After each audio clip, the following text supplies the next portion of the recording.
let me introduce myself first. So I'm Juan Carlos Martinez from AWS. I'm responsible for business development for IoT for the DACH and South European region. And Felix, can you introduce yourself, please? Of course. Hi, everyone. My name is Felix Qualmer. I'm one of the co-founders and CEO of CloudRail. So we're basically a German-based company building a bridge between the shop floor and AWS, and closely working together with AWS. And that's also the reason why we're doing this amazing webinar today. Here we go. So about the agenda. So basically, the presentation will follow the agenda you see in the screen. So we'll start with a very short introduction. We'll discuss about drivers and challenges for IoT in industry. We'll talk a little bit about where to start. I will say why AWS. I mean, I think it's something I have to. I mean, some real life examples will be given. And last but not least, Felix will give a very nice vision on how to simplify data ingestion with CloudRail. Okay? So starting by the introduction. I mean, I think right now it's pretty much acknowledged that we expect by 2025 to have 75 billion devices connected. Of course, many of those will be smart products.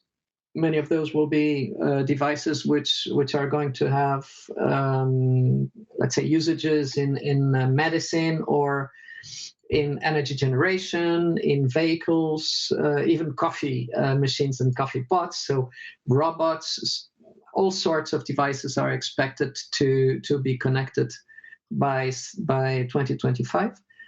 It started already. I mean, we do have already a considerable amount of those ones which are connected to IoT, some of them to AWS. And the cool thing about it is that what we do see is that we see customers coming from all different areas, all different industry areas. And here you have a number of logos like big customers like General Electric and Volkswagen for their digital production platform. We do see utilities like you could say British Gas, which is in here. You do have as well, let's say, a very, very known company in Germany, the Deutsche Bahn, that has more than 360,000 kilometers of train tracks. I mean, you could make up to, I think, 10 round trips around the Earth to cover this distance. But at the same time, we do have as well a lot of smart products like the Roomba from iRobot. You have LG, which is connecting devices. I mean, Module, which is in there, but which is actually taking more care about things like worker security in production area, in production factories. And last but not least, one that I really bring in my heart because I'm myself a guitar player, Fender, which is actually using IoT and artificial intelligence to match the woods between the arm of the guitar and the body. Now, the thing that we have to acknowledge is that there are a number of drivers, but as well challenges for IoT and especially for industrial IoT. About the drivers, I mean, the main driver, of course, is that whatever you do, you need to have, of course, business outcomes. And you have usually two dimensions, two levers. Either we are talking about revenue growth or operational efficiency. When we talk about revenue growth, we are really looking into deploying new services, new business models, deploying products that can get better with time through the data that this product is delivering. So you can actually reduce as well the testing time for developing a new product, because with time you will be able to understand how your customers are using the products, how they are behaving, if there are optimizations that can be done, and you get much, much more data that we got in the last 10 years. Now, with respect to operational efficiency, of course, we have a great opportunity to increase efficiency. through a closer monitorization of processes, and you can make intelligent decision making through, for example, bringing intelligence to the shop floor, to the let's say to the number, or let's say to even bringing forecasts with respect to your needs, with respect to supply chain, and so on and so forth. But one thing which is very important is that you are driving very strongly discipline with respect to data. And that is very important because, I mean, when you start taking decisions on top of data, you really need to have data sources which are reliable, whose collection is automated, and where you can really figure out what is going on, where you can really run audits in case that something is not working as it should. Now, when we look in the case of Industry 4.0, we have new industrial trends which are already around for some years. The first of them moving from mass production to mass customization. The second one to change from a pay upfront to pay as you go model. Many manual processes have been moving into automated process in the last years, but I mean, here we can really go to the point where the move from manual to automated is as well, in some sense, bringing the automated part of it as a kind of extension to the workers on their own. So think on cobots, the robotics, how it's changing from being a place where you have your robots which needed to be behind cages to avoid accidents, and now we are moving into the cobot world where really robots can interact with workers. And last but not least, moving from buy to subscribe is something which is bringing a lot of new opportunities, but as well a lot of challenges, and challenges not only for the industry, but as well for the financial world. Because people, to give an example, if you want to buy a car and you want to move into subscribe mode, you don't need to buy it anymore. You don't need to anymore to take a loan for buying the product. So this is for sure bringing as well a number of changes with respect to the future, together with opportunities. Now, what makes the difference and what makes all this hard, especially in industry? And actually, Felix will talk a little bit in more detail about this in his part, but instrumenting the physical world is really something that takes time and which is not easy, not always easy. If we are talking about industrial assets, more recent industrial assets, of course, things are already digitalized. You have already interfaces and ways to extract the data from the equipment, but there are as well many legacy devices out there. Sometimes if you go to a metal industry, you may have ovens out there and furnaces which may have more than 20, 30 years, and where the degree of digitalization is not exactly ideal with respect to the targets that you want to achieve. Now, you have as well security and privacy concerns, which are extremely important. Privacy when you talk about intelligence products that you're bringing into the market, and security when you're talking about bringing data from your production line to the cloud. So security is a must and is one of the key areas where all of us are working right now. On the other hand, organizations are not always ready to manage data with the volumes that we are having right now. I mean, if you look into a traditional manufacturing operation, I mean, it's very often that we see historians with 5 years of data, with tens of thousands of data collected every second. The point is that we are getting into a level that we can really go beyond those volumes of data. We can go much beyond on accuracy and on detail on the data that we can collect, meaning that we start to move into a big data world where it's not only a question of collecting the data, but as well of making sense of this data.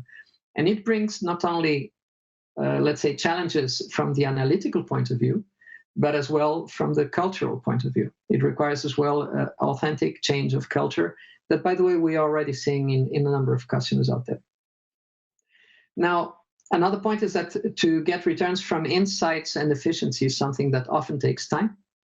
Of course, when you start, for example, when you think you need to implement, for example, predictive maintenance for a certain piece of equipment, you need, of course, first to collect the data, to make sense of that data, understand which are the models which are going to fit better to it, and all this takes time, meaning that that's one of the points which are really important, which is to have a real nice planning as well on how much time you will need for each one of the phases that you have in there.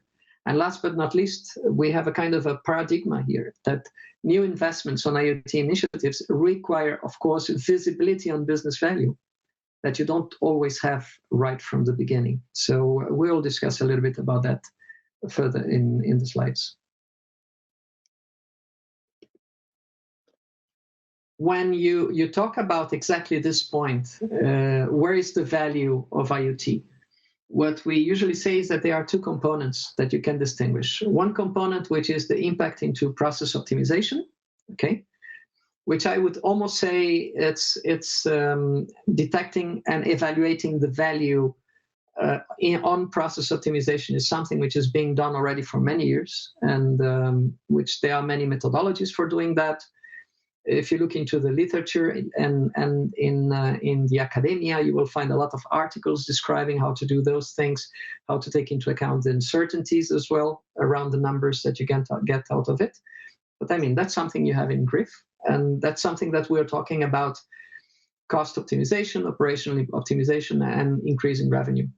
But when you're talking about the impact of innovation, which is definitely another component which needs to be taken into account, we are talking about new technologies, new products, and new services where there is no historical data. The good news about it is that, I mean, there are a number of, let's say, a number of articles that have been published around that. Joe Barkay, the example that you can see here in the slide, is one of them, by the way, where you can reuse a number of methodologies that were used some years ago. The real options method that was used some years ago and is being used in the financial world, you can apply exactly the same methodology as well to figure out what's the impact from innovation.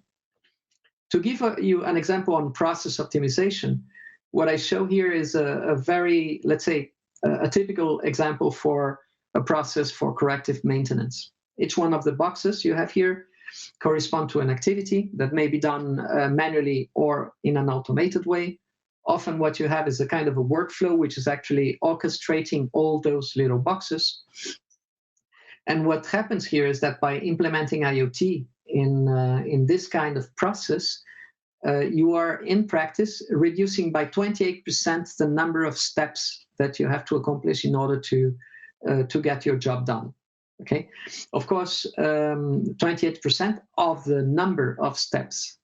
Each one of those sections corresponds, has a price tag, has a time associated, meaning that depending on the industry area and the business that you are managing with this, it's perfectly possible to get a kind of better view on what's the economical impact behind that. Now, if on top of IoT, I add as well machine learning, then I end up with 42% less steps.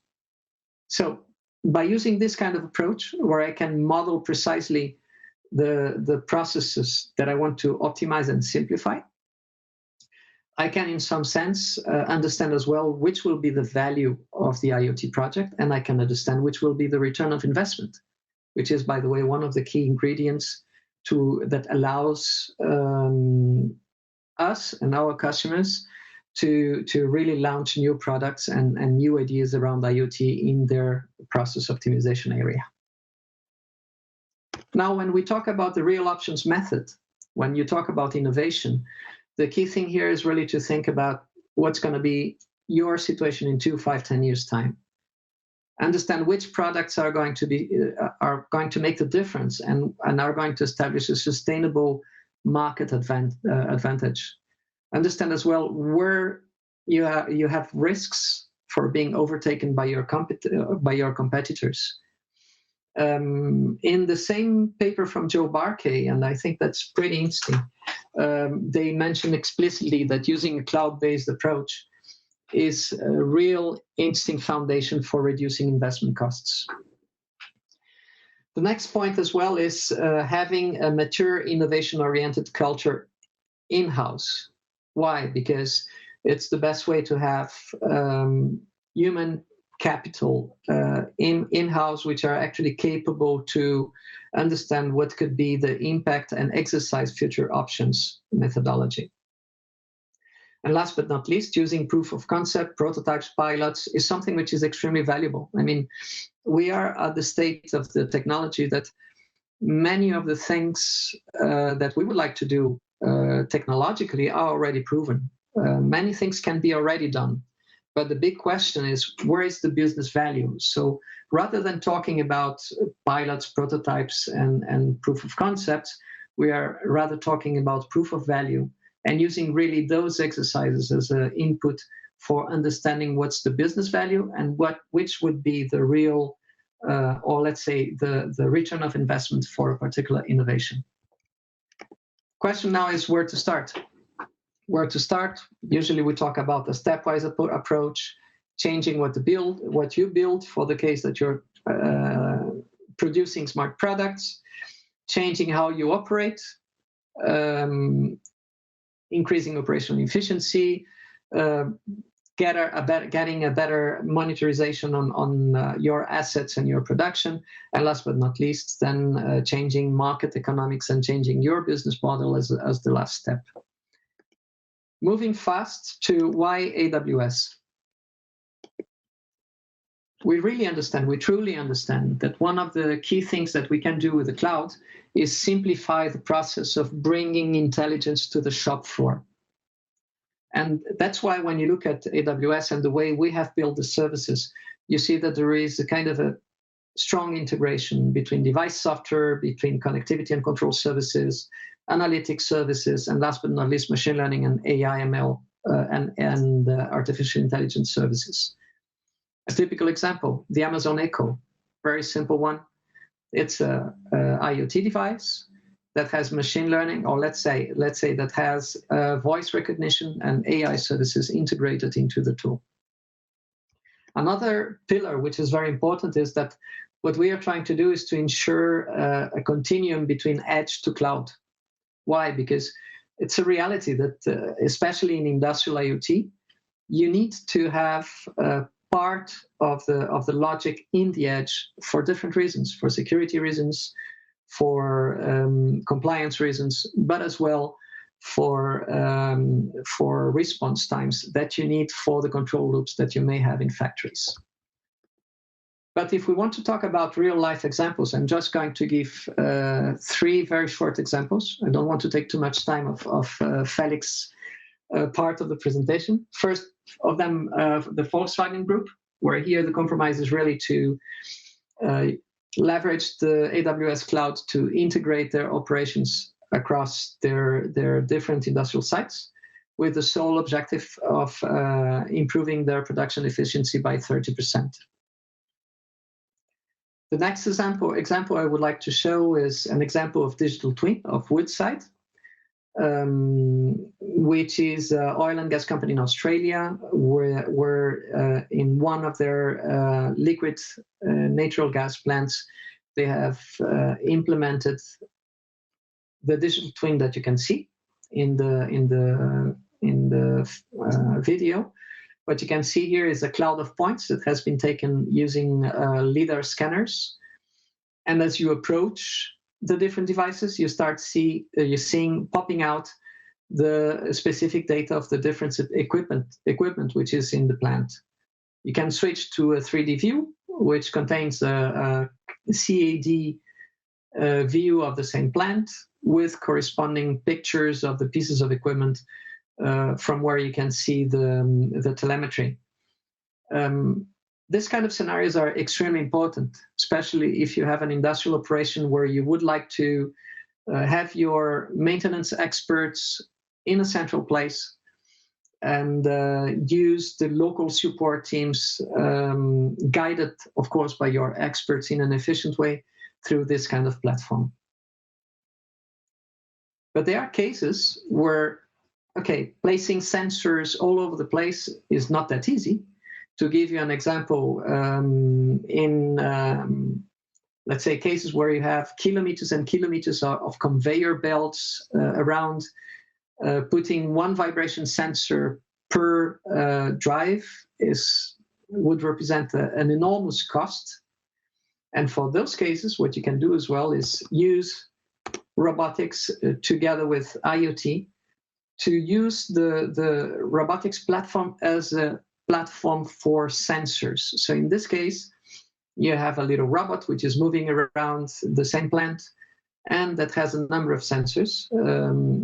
You have a 360 view of the 360 view camera, but as well you can make thermal scans. You can have an inspection camera to see details of specific pieces of equipment, and you could expand it. You could add further sensors like ozone, for example, sensors for detecting little electric discharges and things of this kind. Here you see as well that the same platform is being used for inspecting dangerous places. In that case, it's particularly different because here what you're doing is that you're controlling remotely the unit and allowing to make detailed inspection without risking the security of your workers. Let me go to a little bit further in this video just to see the thermal camera in action. Here you can see how, using a thermal camera, you can inspect the state of fans inside of the factory. So you can clearly see the different temperatures, and you can even use machine learning in order to identify anomalies that you would have in the path followed by the robot. I mean, I'm 23 minutes on, so at this point I would like to hand over to Felix. Felix, can you take over, please? Yeah, thank you so much, Juan Carlos. So let me quickly share my screen here. Then, yeah, welcome to the second part of our webinar, where we talk about how do we actually get data into AWS. I mean, we've just heard that AWS has some amazing tools to work with data, but the question is really, how do I get the data from my shop floor, out of my factory, into the AWS ecosystem? And that's exactly what we are for with CloudRail. So we usually talk about the connectivity challenges, and you might be well aware of them. First one, major one, is OT/IT compatibility. So I've got so many different standards in the industry, protocols, legacy things. It's just a huge mess, to be frank. Second one is security. So of course, so far the ecosystem factory was kind of closed. Now you're trying to opening it up and connecting it to an IT system like AWS. So IT security plays a really, really crucial role. The third one is scale. So yeah, it's quite straightforward to build a pilot, proof of concept with one machine. That's all possible, but the question is, how do I scale that proof of concept across my factory, across multiple sites, potentially even across multiple countries? And yeah, the last one is, of course, costs. So what's the cost of IoT? And related to that, the return of invest, of course. And with CloudRail, we're really solving those connectivity challenges. So our job is really to get data from the shop floor into AWS. Speaking about data, we maybe see two scenarios. We have the greenfield scenario, which is talked a lot about. It's mainly based on OPC UA, so that's an industrial standard. And if you have modern equipment, like modern PLCs, for example, then it's quite easy to actually connect them to AWS that works through CloudRail. So that's quite straightforward. Blue Ocean is always nice to work with. But then we also have the brownfield, and that's legacy equipment. So potentially machines which are 20, 30 years old, and which will be there another 20 or 30 years. So you can't replace machines in factories just to connect them to AWS or to do some industrial IoT projects around it. And our main approach for connecting legacy machines is using secondary sensors or industrial retrofitting. So the idea is really, we take the machine as it is, we take new sensors, mount them on the machine, and get data from that machine through those new sensors, which are just there for the industrial IoT project. So it's a non-invasive installation. We're not touching the actual control system, for example, the actual process. Those are our two approaches. So greenfield, but CloudRail fits as well very good for the brownfield approach. All right, so I would actually love to show it live with a demo, but before doing so, let me quickly explain the components of the CloudRail system. So at the very bottom, we have an edge device, so physical hardware really sitting on the shop floor in the factory. It's an industrial grade edge device, a little computer, so to say, which is connected to the internet, the one side, and through the other port to either sensors or OPC sources. Then we have on the top right, the AWS cloud. So it's basically the customer's AWS account, and data flows directly between the edge device and the customer's AWS account. It's end-to-end encrypted. It's nothing in between. So as it should be. And the third component, which is quite unique for CloudRail, is what we call CloudRail DMC. That's our device management cloud. And this is basically a software as a service offering, which is there to manage a fleet of edge devices in the factory. So care about configuration, about firmware updates, things like that, all centralized in the cloud. So all configuration really happens through the cloud and not locally on the box. This device management tool also has a link into the AWS account for device provisioning using the AWS APIs. So a total of 3 components: a physical edge device, a software as a service solution called the device management cloud, and of course, AWS as the target cloud platform. All right, enough theory, I would say. Let me show it live. Okay, so I'll quickly turn on my camera to explain you the demo setup. Okay, I'll stop my screen sharing so that you can see it full screen. So this is my demo case here in the home office. We basically have set up the retrofitting part here. So I've got the CloudRail box that is connected to the internet here. And on the other Ethernet port, you can either connect to an OPC data source or what we see here to directly connected sensors. This is basically the retrofitting approach for brownfield. So we have an I/O module, which is also industrial grade, of course, and some typical industrial sensors. And that's really pretty much everything on the market. So a temperature sensor from IFM, a vibration sensor, pressure sensor from Turk, ductive sensor from Pebble and Fuchs, even an actuator, so a tower light from Balov. So it pretty much works with almost any industrial sensor out there. So there's a sensor for a use case. I'm pretty sure about that. And to set this whole system up, well, that's actually super easy because it's plug and play. So you take all those components and factory settings, you plug them all together, you scan a QR code here on the box, and that's basically the physical installation. And this is super important for large-scale rollouts because you don't need industrial IoT experts on site. You don't need to do any coding on the box, no terminals, no hacking, nothing. It's really plug it together, mount the sensors, scan the QR code, and that's done. And this is a job usually done by maintenance staff within the customer's factory. And then a specialized industrial IoT task force can take over, which is usually centrally organized, the headquarters or whatever. Okay, so yeah, let's imagine you scan the QR code, and that will take you into the device management cloud. Let me share my screen again that you can see that part.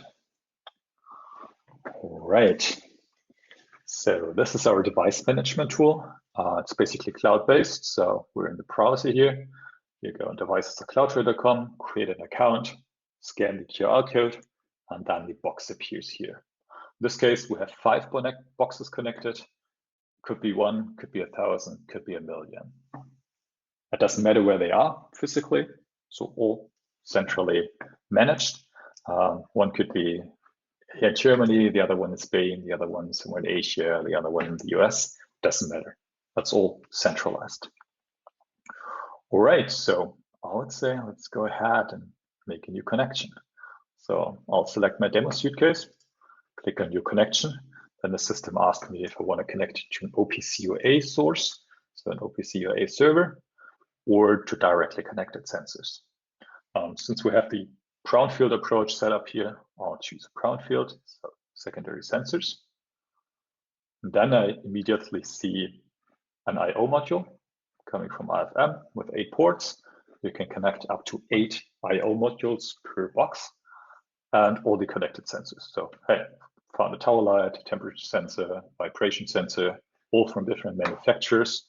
And to show you that it's really plug and play, I'll take another sensor that's photoelectric distance sensor. And if I plug it in somewhere here, that will find it after a few seconds. Yeah, here it is. So photoelectric distance sensor. Plug and play, almost any industrial sensor. And then you just select it, define an interval. So I want to send data, for example, every 500 milliseconds. Click on next.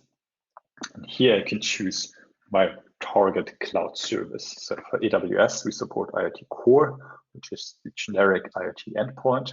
We support IoT Greengrass, which is an edge computing instance running really locally on the CloudRail box. So that's for data pre-processing. We can connect to IoT Sidewise, which is more a software as a service offering, and into the IoT Connected Factory solution. For the demo, I'll go with Sidewise. So just click here, give the device a name. Just call it AWS test, click on create. What the system now does in the background is it calls the Amazon APIs, creates a new device with the name AWS test, and most importantly, also sends the information model for that specific sensor. So CloudRail automatically cares about data normalization and about the semantic information model behind it. And yeah, that all happens in the background. And if we jump into Sidewise, that's a Sidewise dashboard here. Go into assets, then, oh, there's a new device called AWS test. And you already see that some data is coming in here. So system knows, hey, it's a distance sensor, the unit is centimeters, and it already shows values. So in this case, 5 centimeters. If I play around with the sensor here a little, yeah, you see basically almost live data coming in. And yeah, as I said, that works with almost any industrial sensor. So it's super, super easy to retrofit an existing machine. You just take a sensor which fits to your use case, connect it to CloudRail, connect it into AWS, and you're ready to go with your first industrial IoT project. All right, so I would say we do another one. Let me go back to the box, click on new connection again, brownfield. This time I'll go the other way. So the connection from the cloud to an actuator. I've got the slide here as mentioned earlier, so just select it. Select the right mode, I want to have segment mode. And now I'll connect it to AWS IoT Core, which is the generic IoT endpoint. So click here. Just call it light test, for example. Create. Again, same thing in the background. It adds a new device to AWS IoT Core. And in this case, it provides me the information model here as kind of a documentation. So this is basically the JSON data scheme, which is expected by the device. It's automatically generated. and it auto-generates an MQTT topic as well. So we just copy the topic, go into AWS IoT, and here's this little test function. Might have seen that before. So you can basically test subscribing to a topic or publishing to a topic. I go and publish to a topic, enter the ID here, and then I need the payload. Example auto-generated, which should post in here. Let's see, what do we want? Maybe blue and blinking. So go ahead and publish that. And as you can see in the webcam, the light starts blinking. So this shows you the way back works as well. And from here, you're really in the AWS ecosystem, right? So this is, of course, just a test function. But from there, you can create rules, send data into a machine learning algorithm, do AI, define some rules, create a common data lake across your company. That's basically everything AWS can do, right? From here, you're in the ecosystem and can leverage all the AWS services available. All right, maybe one last thing. You might have heard of AWS Greengrass. I even mentioned it before. So one common question is, hey, how do I pre-process data on the edge? Because I don't want to send all the data to AWS directly because it's just too much data potentially, or we have some critical data which shouldn't leave the company network. For that, we have Greengrass. Greengrass is basically the edge computing environment by AWS. And it's super easy to use on CloudRail. So you just click enable Greengrass and then enter group name, click on enable Greengrass, and now it's deploying Greengrass in the background. And bam, that's it. So Greengrass is running on the CloudRail box. And now you could basically deploy Lambda functions, AWS Lambda functions directly on the box to pre-process data. That's one option. The other option is what we call edge functions. That's even more simple, but also limited in functionality, of course. That's basically little JavaScript snippets, which you can add to your connection to do, for example, things like adding a timestamp, calculating min-max values, calculating averages, things like that. All right. So that was my demo. Let me jump back to my slides. So, okay, perfect. All right, so what did we just see? We basically saw this. On the very right hand, we have AWS as we target IT environment. And on the very left side, we have various data sources on the shop floor. On the top, OPC-UA. So if you have a modern PLC with an OPC-UA server, straightforward, select OPC-UA in CloudRail, select the packs you want to send to AWS, and done. Simple. We also have seen the retrofitting part at the very bottom. So using secondary sensors to retrofit an existing machine, non-invasive, so really separated network, and just for the industrial IoT project. There might be other cases where you want to get data directly out of an old PLC. That's usually the first idea. We're, to be honest, not the biggest fans of that because it's quite hard to do, though. You're really working with bits and bytes. But in some cases, it makes sense. And if it makes sense in your case, we usually work together with IIoT gateways, like, for example, PTC Capware, which works as a protocol translator between an old PLC and OPC-UA. And from there, the CloudRail box comes in, takes the data, and ships it to AWS. But what's important to understand here is that CloudRail acts as a layer in between. So you have the IT side, you have the OT side, heterogeneous environments with multiple data sources, and CloudRail is your central controllable layer. So CloudRail basically cares about the connectivity, but also about things like security. So how do I keep my edge gateways secure with patches, with updates, things like that.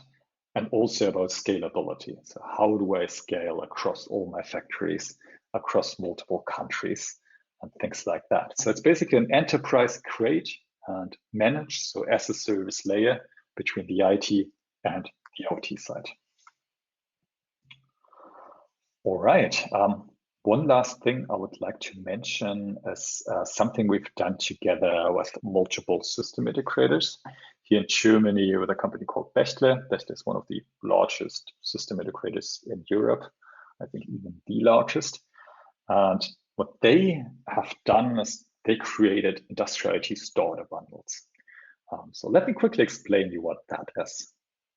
It's basically a complete offering to do first proof of value, first pilot installation. So it includes all the sensors for a specific use case, it includes the CloudRail solution, it includes AWS IoT Sidewise, what we've just seen, and all the professional services around. So a kickoff workshop, the implementation, the installation on site, configuration, hands-on training, and a follow-up workshop. And all that for 4,500 euro fixed.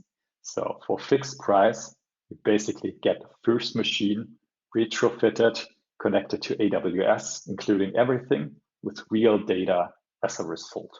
And I think that's an amazing offering, especially given the first experiences we had with that bundle. And I would like to show you one example. So Bechtle did that together with CloudRail, with a pharma company. We're basically talking about one of the top 5 pharma companies with over 30 billion in revenue. And they had the use case that they have a lot of lines which are producing tablets and tubes at quite a high frequency. So we're talking about 220 tablets per minute.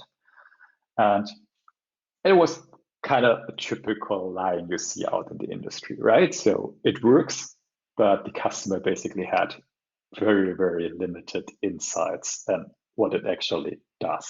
So, well, you know what you put in the line and you know what comes out of the line, but what happens in between was kind of hidden. So it was definitely not data driven.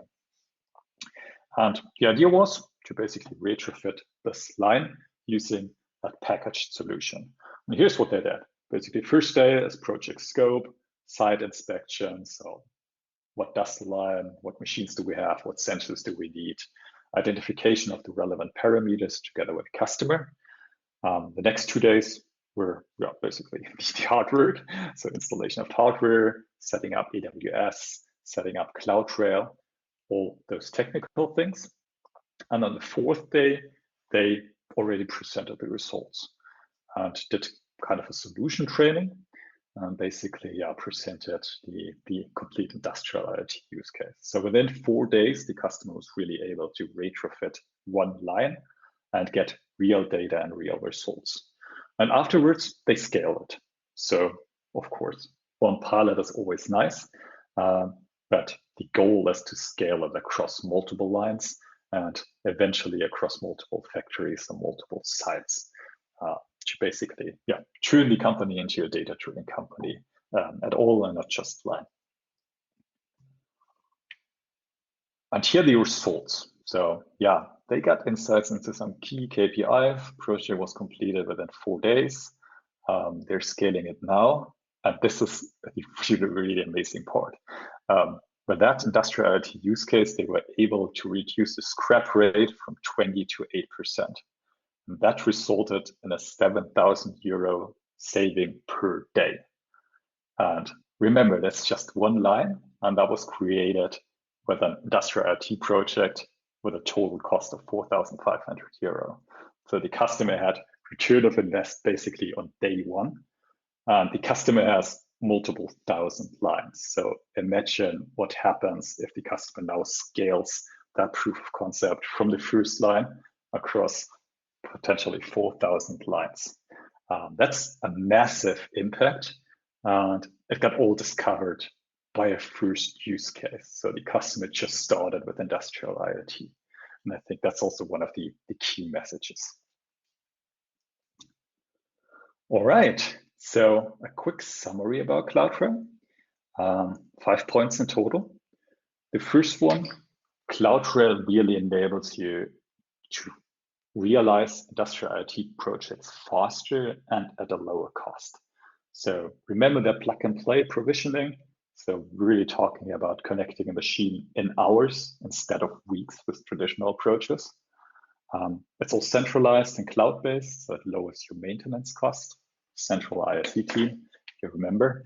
The hardware installation can be done by customer stuff, so we don't need IoT experts for the large rollout on site.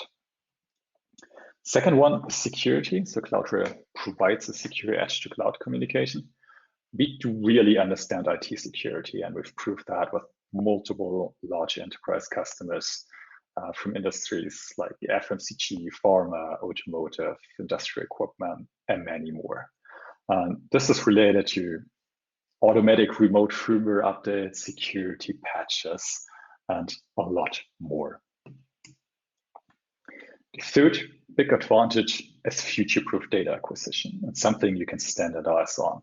So CloudRail fits for the brownfield environment as well as for the greenfield environment.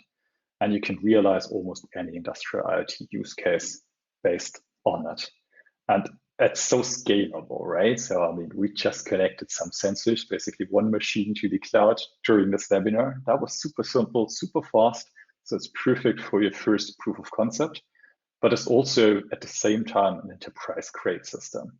So from the first proof of concept using the same technology, you can roll that out to an IoT ecosystem of millions of installations if necessary.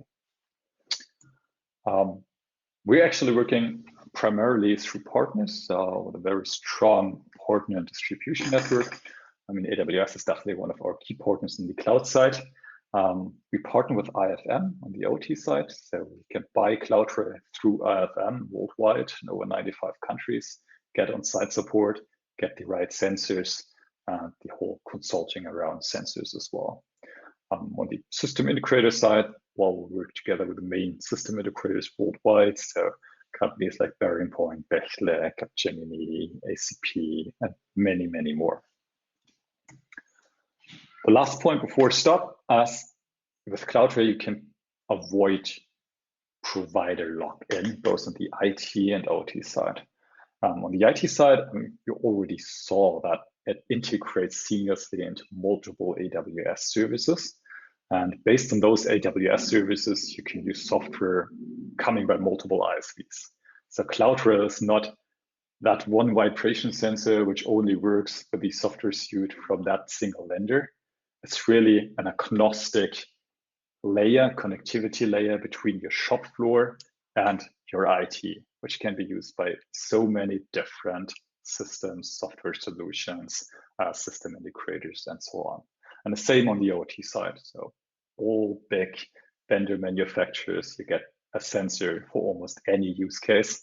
And that's always based on that single platform in between. All right, that's it from my side. So thank you very, very much for attending. If you have questions, we'll continue with the Q&A now. And if you want to contact us later, here's also our contact details. So either contact Juan Carlos or myself, and the email addresses you can find on this slide.